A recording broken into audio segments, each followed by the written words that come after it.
Üdvillő módon mindenkinek. Odáig értem, hogy ezt az apró kis invertert fel kellene fúrni egy ISTM erejéig.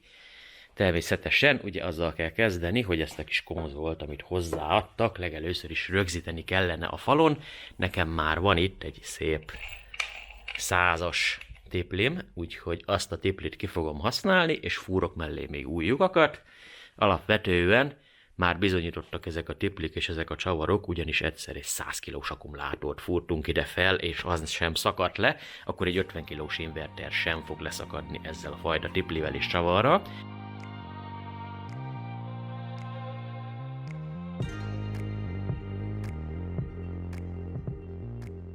Fölkerült az inverter a falra, hát ketten feldobtuk ügyesen, hát azért mégiscsak 50 kilóról beszélünk. Elég magasra kellett elhelyeznem, de ugye normál körülmények között nem kell, hogy ennyire magasan legyen. Nekem viszont ugye a mérőműszereim véget, és hogy én be tudjak itt mindent kötni oda, ahova kell, ahhoz kell ez a szerelői magasság szigorúan.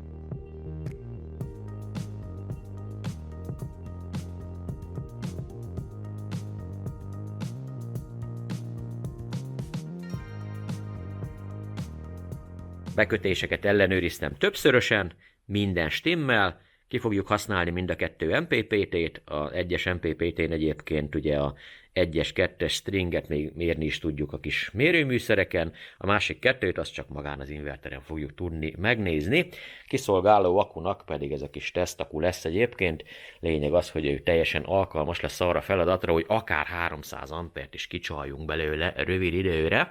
A kábelezés véget még egyelőre folyamatosan ezt nem tudjuk megtenni, de most nem is ez a cél, most az lenne a cél, hogy legyen meg az első indítás, nézzük meg az önfogyasztást, és járassuk meg egy kicsit a készüléket. Nagyon-nagyon fontos, hogy itt rengeteg kondenzátor van, tehát itt nem játék az, hogy csak úgy rácsattintjuk a feszültséget, hanem szépen izzóval előtöltjük, vagy valamilyen ellenállással, az ott szépen világít is.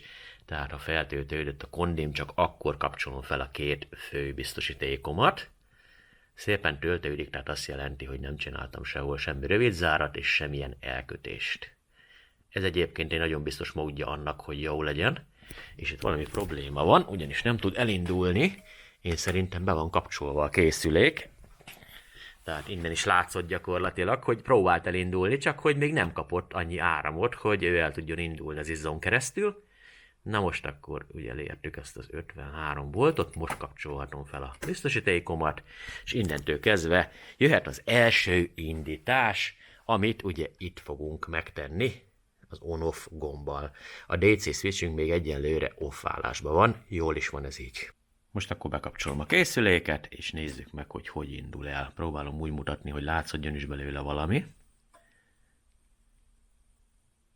Egy RGB ledet kaptunk itt a deje felirat alatt, és el is indult maga a készülék. Hát még egyenlőre nem buttolt be, még egy nagy off jelzés van középen, de már ugye a rendszer az ébredezik. Hát a jó megszokott menüsor fogad bennünket, bal oldalt fent van egy napelemikon, bal oldalt lent ott van az akku, jobb oldalt lent ott van a kimenet, jobb oldalt fent pedig ott van a hálózat, sarokban pedig egy fogaskerék, ami a beállításra lesz alkalmas. Azt mondja, hogy on állásban van már egyébként, de még egyelőre 3 fázis az még nincs. Némi kis idő eltelte után, itt is van nekünk gyakorlatilag a 3 fázisunk. Hát ahogy látom egyébként, a L2 mintha több lenne egy kicsit, mint 2.30, az L3 az pont 2.30, és az L1 is 2.31. Tehát innentől kezdve működik nekünk a inverterünk. Nézzünk itt egy napelem oldalt. Természetesen 0 volt 0 watt. Hát egyelőre még ugye nincs bekötve semmi. Nézzünk egy akku oldalt. Azt állítja egyébként, hogy 2 ampere teszik üres járatba, tehát itt a pluszos érték az a fogyasztást jelenti. 116 watt üres járatba. Hát megkéri az övét, az egyszer tény. Hálózat oldal teljes mértékig 0 mindenütt, ugyanis nincs bekötve hálózatunk. Ez pedig a kimeneti oldal. 229 volt, 230, 229. Igen, van egy kis eltérés egyébként a fázisok között. Hát összesen 71 wattnak mondja a dolgot. Hát ez nem tudom, hogy miért kell így kiírni, hát ennek most nullának kéne lenni, elvégre semmi fogyasztó nincs rajta. Az önfogyasztást azt meg nem tette ide be teljesen, mert a 71 watt meg nem felel meg a valóságnak, egyszer 117 watt. Mielőtt a napelem oldalt felkapcsolnám, egyet menjünk a menübe, méghozzá a Battery Settingsbe. Azt mondom, hogy maradunk userbe, és ugye feszültség alapú lesz most per pillanat a töltés meg a minden is. Belekattintok ide a 200 amperórába, és azt mondjuk neki, hogy egy ilyen 840 amperórát beírunk, hogy legyen tisztában a készülék, hogy mivel gazdálkodhat. 840 amperóra. Hogyha ez helyes, akkor nyomok egy Entert, és akkor ezzel el is van mentve. Töltőáram, átmegyünk szépen a töltőáramba, 280 a maximum. Na jó, nem baj, az bőség zavara. Meríthetőségbe, ott pedig lemehetünk nyugodtan 300 amper felett, és az nem probléma. Direkt olyan akupakot tettem alá, hogy ez bírja nyugodt szívvel, úgyhogy hát azt állítja, hogy 280 a maximum. Jó. Itt van egy ilyen Activate Battery, tehát itt előtöltötte volna kondenzátorokat. GenForce az most nekünk nem kell. Tehát ugye ezt elmentjük. Minden adatunk el van mentve, menjünk egyet lejjebb. Itt van nekünk egy GenSignal, Grid Charge, Grid Signal, hát ezeket nyugodtan ki is vehetjük, ezeket a pipákat. Jelen esetben ezeket nem fogjuk használni. Visszalépünk. És így akkor a feszültségekhez kerültünk konkrétan. Na most nekünk azt mondja, hogy a maximum töltésünk az 55,5 volt, tehát nem kell ilyen magasra tölteni. Hoppá, itt egy kicsit gyorsan viszi a kurzor a dolgokat. 55,5. A csepptöltésünk az meg 55,4 legyen, akkor egy tizeddel legyen kisebb. Egalization az velünket most nem foglalkoztat. Shutdownban 46 volt, az teljesen jó, 47,5 volt meg a alacsony akku feszültség, az teljesen oké, 52 voltnál újraindul a rendszer, ez nekünk teljesen jó. Elmentjük akár egy Enter gombbal, akár egy pipával, és vissza is lépünk egyébként, hogy nem történt ott valami, de minden helyes egyébként elmentett mindent. Na, akkor nincs egyéb beállításunk, amire most szükségünk lenne. Egy eszkkel kilépünk, ugye itt bal oldalt itt van az eszk, a felle, itt meg az Enter gomb, de ugye közben érintősök is vagyunk. Hát a System menüben itt vannak nagyon sok mindenek, és azt mondom, hogy ezeket még egyelőre nekünk nem kell babrálni, ugyanis nem vagyunk hálózatra kötve, tehát tiszta szigetüzemben fogjuk elindítani magát a inverter, de ez itt teljesen jó is egyébként, hogy Zero Export to Load, ugyanis nem akarunk eladni villanyt, nem akarunk betáplálni. Egyet visszább lépünk, Grid Settingsbe is benézünk, 50 Hz-re vagyunk beállítva, 0,240 120 fokos eltolás, ez így teljesen oké nekünk, LN 230 volt, LL, azaz fázis és fázis között 400 volt, AC. Teljesen oké, most ezeket a többi beállításokat megint nem bántjuk. Most, hogy ezt a pár kis alapbeállítást elvégeztük, szigetüzemben már el is tudjuk kezdeni a használatot. Nézzük ezt a napelem oldalt. Első körben bekapcsoljuk a DC oldalt, ugyanis másképp nem fog elindulni itt a dolog. És nézzük akkor, hogyha adok neki gyakorlatilag a PV1, PV2-t adom, ez az egyes munkapont. Egyébként látható, meg is indult azonnal a munkapontkeresés, tehát rögtön el is kezdte hasznosítani. A PV2 egyébként a déli oldal, a PV1 az pedig len a északi oldal, tehát látható, hogy ki hogy száll be per pillanat, és szépen elkezdtünk akut tölteni. Nézzük meg ezt a kijelzőn is. Na, tehát a napelemikonra kattintunk, láthatjuk is, hogy 296 és 300 volt között van a munkapontunk, 8 amper kapunk per pillanat, 2,4 kW-nak felel ez meg. Tehát akut töltünk, megnézhetjük itt az akut is, most mínusz 40 ampert ír, majdnem 41 egyébként, tehát most akut töltünk, ha mínuszos az érték, akkor töltünk, ha pluszos, akkor merítünk. 2200 watt jut egyébként az akuba. Tehát szépen elkezdtük itt tölteni a dolgokat. Középre kattintva egyébként kapunk egy ilyen összesítőt, ahol elég apró számokkal mutat itt nekünk mindent is, hogy pontosan mi történik ugye az akku oldalon, terhelés oldalon, hálózatbejövő, kimenő, mindent is mutat egyszerre, és a PV-t is mutatja itt lent a sarokba. De itt fent ugye sokkal jobban látszik. Felkapcsoltam a 2-es MPPT-re is a napelemeket, 200 volt környékére áll be a munkapont. Itt egy ilyen 15 amper az, ami bejön, és most hallhatjuk először a hangját a készüléknek. Az előbb megviccelt itt a tudomány egy kicsit, azt hittem, hogy nem működik a kijelző is, de működik a kijelző, tehát nincs ezzel semmi probléma. Mondjuk a érzékenység az lehetne sokkal jobb egyébként, mert sokszor kattintasz, és nem enged lépni egyszerűen. De fótokba észlel, fótokba nem. A lényeg az, hogy itt ki voltak szürkülve a menüpontok, és nem tudtam állítani a feszültséget, feljebb akartam venni kicsit a csepptöltést, konkrétan ez volt ugye a célom. Hát ahhoz, hogy ezt állítani lehessen, ugye a Basic Settingsben a Lockout All Changed ki kell venni innen a pipát, és meg kell adni neki a jelszót, ami 7. És ugye rákattintani a pipára, és akkor abban az esetben onnantól kezdve tudjuk állítani megint a feszültséget, mert először be tudtam állítani a dolgokat, utána kiszürkültek, és nem engedte állítani a dolgokat. Ugyanez volt egyébként, amikor a nyelvet akartam állítani, ugyanis az Englishre hiába kattintottam rá, nem engedte változtatni magát a nyelvet. Most viszont már engedi, így, hogy beadtam neki a jelszót. És egyébként van magyar nyelv is. Szóval ezt át is magyarosítjuk így hirtelen akkor, ha már egyszer így rájöttem, hogy mi a probléma. Nézzünk üresjárati teljesítmény felvételt. Ezen a kismérőn fogom ugye nézni gyakorlatilag, hogy mi történik. Jelen állás szerint ugye le van kapcsolva a kis megszakítóm, és sorba van kötve a biztosítékkal ez a kis mérőműszer. Hát látható, hogy alapvetően inkább töltődik az akku, mint sem merül, de elveszem a napelemet, jelen pillanatban a napelem tartja fent tehát az inverternek az önfogyasztását, onnan veszi a villanyt, nem pedig az akuból, az akku az töltött állapotban szépen pihen. Ahogy leveszem ugye a napelem oldalt, látható is, hogy az én mérőműszerem szerint ez majdnem 2,5 amper az, ami üres járatba csak úgy bemegyen az inverterbe, úgy, hogy semmi terhelés nincs rajta. Nézzük meg, hogy mit mutat a készülék. Ő csak 2 ampernek mondja, hát én többet mérek ennél továbbra is. Tehát ott látható, hogy majdnem 2,5 amperről beszélünk. Hát 2,4, hogyha nagyon-nagyon hajszálpontosak akarunk lenni.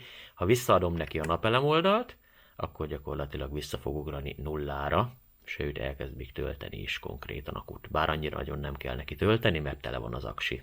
Nézzük akkor a penrelé meglétét. Én úgy tudom, hogy nincs a készülékben penrelé, hanem külsőt kell alkalmazzunk, de most mérek egyet a védő és a nulla között, és Ibiza, hát 0 volt van.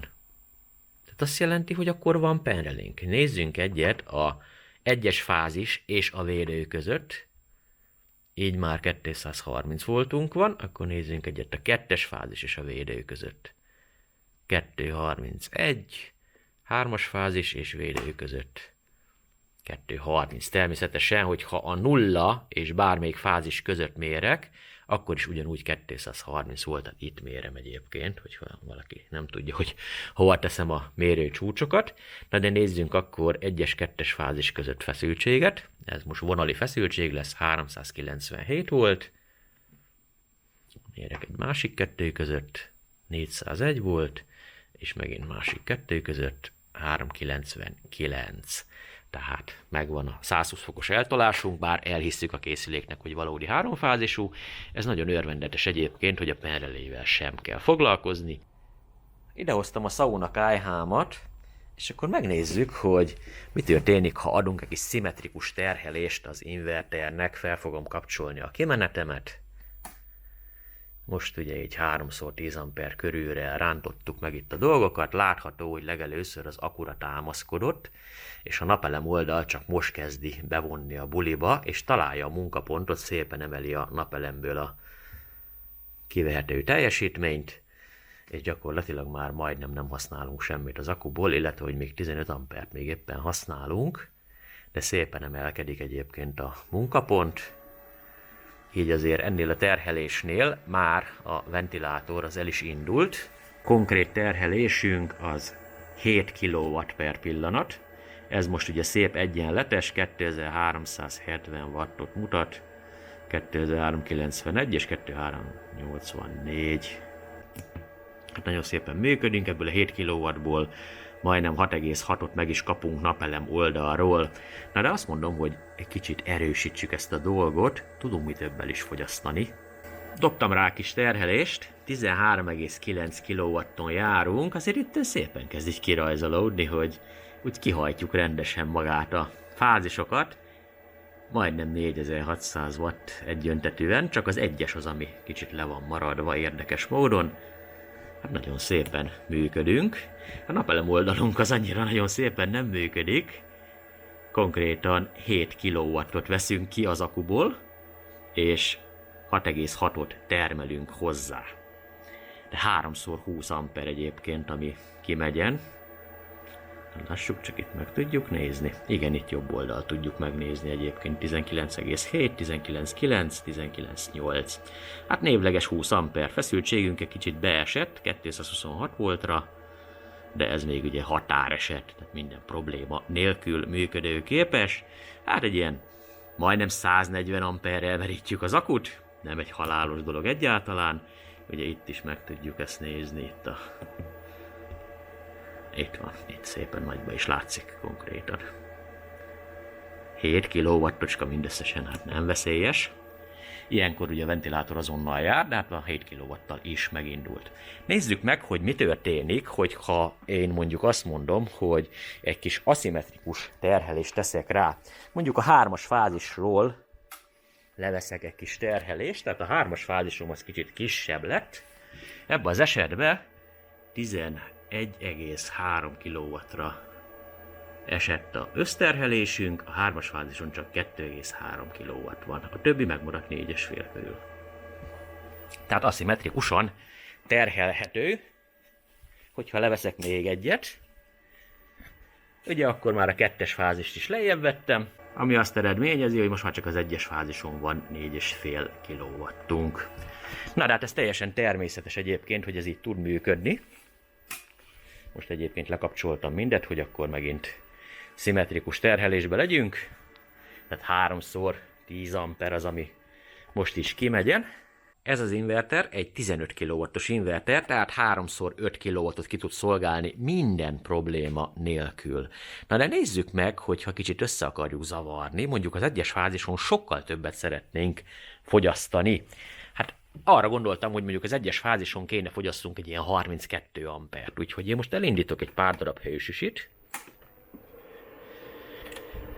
És akkor az 1-es fázist, ezt látható, egy kicsit úgy kiakasztottuk, de viszont a 2-es és a 3-as az még üresen van per pillanat. Nézzük csak meg, hogy 7 kW fölött járunk egyébként, és minden további nélkül működik is. Na de egy természetes jelenség, amivel szemben állunk, ugyanis az inverter képes arra, hogy 50%-os túlterhelést tudjunk tenni valamelyik másik fázisnak a rovására. Tehát, ha mondjuk egy másik 7,2 kW-os terhelést tennék a L2-re, abban az esetben a 3-as fázis már nem tudnám terhelni, ugyanis az összkimenőnk az maximum 15 kW lehet. Viszont teljesen aszimmetrikusan is lehet ezt tenni. Tehát mindamellett, hogy most az 1-es fázison itt van 7,2, majdnem 7,3 kW terhelés, simán rá tudom húzni a kompresszort, mondjuk a 3-as fázisra, vagy akár a 2-esre, esetemben most a 3-ason van. Minden probléma nélkül, meg se kottyan neki, egy az egyben működik minden. Nézzük még egyszer, azért ezek mégiscsak hatalmas induló teljesítmények, úgy, hogy az 1-es fázis be van terhelve ám rendesen. Minden további nélkül. Egyáltalán nem probléma neki. Hoztam még ide egy villanykályhát, hogy legyen már valami a 2-es fázison is. Tehát 7,3 kW-tal fogyasztunk az 1-es fázison, 2 kW-tal a 2-es fázison, és mellette minden probléma nélkül 3-as fázison én kompresszorozhatok. Meg se kottyan neki szó szerint 1:1, és immáron az összteljesítményünk majdnem a 11 kW-ot karcolgatja. Hát mondjuk egy Biwai inverterrel állunk szembe, az egyszer tény, mert mégiscsak 15 kW-ról beszélgetünk. Csak azért kapcsolom le a kompresszort, hogy ne zürögjön itt. Alapvetően ezt a funkciót, hogy 50%-kal túlterheljük valamelyik fázist, valamelyik rovására, ezt akár egész nap is támogatja a készülék, tehát folyamatosan is. Ami ugye a lényeg, amit már mondtam egyébként az előző videóban is, hogy simán megtehetjük azt, hogy mondjuk 32 amperrel töltök egy autót a 1-es fázisról, és mellette mondjuk a 2-es, 3-as fázison még indulhatnak a háztartási fogyasztók is, minden probléma nélkül. Na mondjuk akkor van értelme ennek a szép nagy inverternek, ha ezt valóban ki is tudjuk használni. Én szeretném is kihasználni. Nézzük meg, mi történik, ha több mint 7,5 kW-tal hajtok ki egy fázist, hogy kapunk-e hibajelzést, esetleg valami egyéb panaszkodást az inverter részéről, vagy nem. Szóval elindítom az első fogyasztómat, elindítom a második fogyasztómat is, még kapcsolok rá egy kicsit, és akkor most tartunk ott konkrétan, hogy 7,2 környékén vagyunk, tehát ez még neki a természetes, ezzel neki még nincsen baja, de most akkor kapcsolok még egy kicsit. Így most egy kicsit már túltoltuk, tehát ez már nem a természetes kategória, ettől függetlenül a 8 kW-ot egyenlőre vígan viszi, kicsit beesett a feszültségünk, de maga a terhelés jelzőnk az egyáltalán nem foglalkozik azzal, hogy egy kicsit itt pirosba menne, vagy valami, minden további nélkül viszi. Hát akkor azt mondom, hogy adjunk neki még egy kicsit. Hát igen, a mérőkénk az úgy kiakadt, maradjunk annyiba. 9 kW-tal terhelünk most egy fázist. Hát nem. Én nem látom azt, hogy itt olyan túl nagy probléma lenne. 39 amperrel terhelünk egy fázist per pillanat. Minden további nélkül. Teszi a dolgát, semmi hibajelzésünk nincs. Maradjunk annyiba, hogy azért ez nagyon nem természetes jelenség neki. És attól, hogy nem panaszkodik, nem erre van kitanálva a készülék. 50%-ot ígértek egyébként, ez bőséggel túl is teljesíti. Én azt mondom, hogy terhelés szempontjából ez az inverter, ez hát majd mindent el kéne, hogy vigyen, és az a érdekes, hogy ebből van sokkal nagyobb is, ugyanis nem csak 15-ös, hanem van 16-os, 18-as, sőt 20 kW-os változat is, ami szintén 48 voltos rendszerre illeszthető.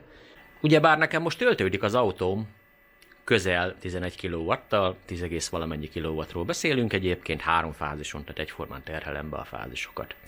És mondjuk van egy olyan szituáció, hogy kijön az asszony, és azt mondja, hogy na ide figyelj, drágám, vagy megállítod az autótöltést, vagy nem lesz ebéd. Én meg azt mondom neki, hogy drágám, nem állítom meg az autótöltést, és ebéd is lesz. Nyugodtan indítsad. Toljad neki. Nyugodtan. És bemegyen, és elindítja a sütőt. Na, nézzük meg, hogy a 2-es fázist beterheljük töltés közbe.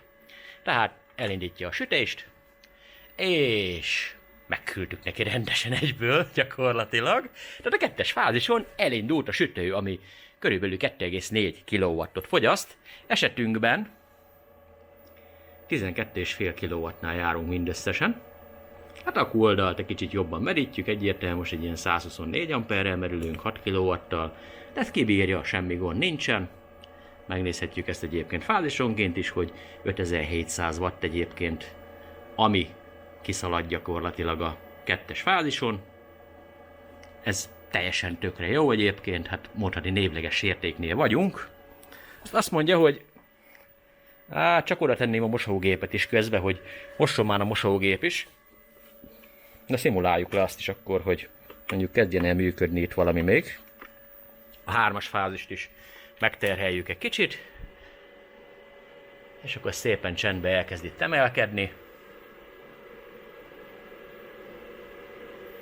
Mondjuk elkezdi melegíteni a vizet, vagy valami. És akkor azért kell ez a többlet.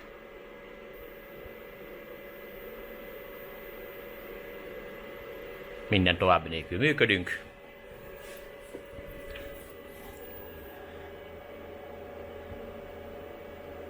Összkimenetben még csak 13,4 kW-nál járunk. Még mindig van tartalék a rendszerbe. Minden probléma nélkül tudnánk indítani még mindig valamit, akár az egyes fázison. Nyilvánvalóan egy ilyen esetben egyébként ideális az, hogy elosszuk úgy a fázisokat, hogy nekünk az optimális legyen mindig minden körülmények között. Mert azt nem lehetne nyilvánvalóan megoldani, hogy a egyes fázison beterheljük 7 kW-ra, és közben még 3x16 amperre töltsünk például autót. Itt azért már látjuk, hogy közel a vége, de még mindig van több mint 1 kilowattunk. Mondjuk elkezdhetünk még porszívózni például. Mondjuk akkor ne legyen elég az, hogy mos, meg még főz, ő közben porszívózni is akar. Szóval porszívózzunk is. Porszívózzunk is. Csak azért is, legyen már megközelítve kicsit a 15 kW, tehát 14,5, fázisonként azt mondja, hogy 4,1, 5,7, 4,6. Hát ezt minden probléma nélkül tartjuk. 166 amperrel merül az akunk, 8,5 kW egészen pontosan. Napolem oldalunk az meg 6,1 kW továbbra is. Tehát az van, hogy porszívózik, közben sül a hús, közben töltök autót. És minden probléma nélkül működünk. Ja, még a mosógép is megy. Tehát itt is van egyébként egy hősugárzónk, ami itt működik. Tehát úgy kihajtottuk rendesen a rendszert, amint az látható. Jelen pillanatban az akku beállításunk feszültség alapú, azaz ha most én bemegyek a beállításokba, akkor itt ugye megvan nekünk a feszültségünk, hogy pontosan hány voltig töltse azt, és meddig merítse. Egy Cat5 kábel csatlakoztatok a BMS portba, és természetesen az ellen végét azt az akumhoz fogom csatlakoztatni, méghozzá a CAN portba. Ugye a címzést is be kell állítsuk, ami az akku dokumentációjában van leírva, hogy hova kell kapcsolni a div kapcsolókat. Ezután, hogyha van beállítási felületünk, akkor a Set menüpontba megyünk, és a CAN portot én most beállítottam DEE protokollra. Attól, hogy összekötöttem kábellel az invertert és az akut, még a kommunikáció nem történt meg. Tehát egyrészt belépek az akuba, és nincs lítium opcióm itt a sarokba, ráadásul semmilyen százalékos érték nem jelent meg. Legelőször is a beállításokba kell menjek. Akubeállítás. Lítium opciót kéne kiválasztani, mivel zárulva vannak a beállítások, az alapbeállításokba a mód letiltását kivesszük. Megadjuk neki a számsort, ami 777. Leokézzuk, most megyünk az akubeállításba. Átrakom lítiumra, és elmentem. Kilépek. Ha elkezdett kommunikálni az inverter és az akku, egyrészt nem kapunk hibajelzést, másrészt az akkura kattintva százalékos értékben is látjuk a töltöttséget, a jobb sarokban pedig egy lítium BMS felirat fogad bennünket, jobb oldalt pedig itt kilistázza nekünk a kívánt beállításokat, hogy milyen feszültséget vár, milyen töltőáramot vár, stb. Itt azért arra ügyeljünk, hogy ha teljesen 100%-ra van töltve az akunk, olyankor kevesebbet írhat. Hogyha ilyen körülbelül 50-60%-nál csináljuk meg ezt a csatlakozást, akkor fogjuk látni a maximum töltőáramot is, amit kér az akku. Hogyha az akunk nem támogatja ezt a dolgot, akkor lehetnek hibaüzenetek és hibás működések. De ott ugye nagyon sok minden lehet, protokollbeállítás, lábkiosztás, div kapcsolót rossz helyre tekertük, stb. Hát ez mind-mind egyedi eset, és ugye hát a akku dokumentációjából lehet következtetni, hogy mi van vele, vagy esetleg a gyártóval kell felvenni a kapcsolatot, nem a DEE-vel, hanem az akkugyártójával, ugyanis a készülék az működik, hogyha olyan akut csatlakozhatunk hozzá, ami erre alkalmas. Összességében az inverter nagyon jól vette az elég gördített akadályokat, hát minden irányból megterheltem és tökéletesen működött. Következő részben, mivel nekem nincs 3 fázisom, egy olyan helyszínre fogok elmenni, ahol rendelkezésre áll 3 fázis, és beköthetjük biztonságosan a készüléket a hálózatra is, hogy ott hogy működik, és ott meg akarok róla hajtani különböző munkagépeket is, hogy lássuk, hogy azokat az akadályokat hogy veszi. Nyilván nem hálózatról szeretném járatni, csak kipróbálni hálózatról is, és közben előállítani egy olyan dolgot, amire a későbbiekben szükségem lesz, ha már egyszer ott járok. Ha tetszett a videó, akkor nyugodtan dobhatsz egy lájkot, a következő videóig is. Na csá!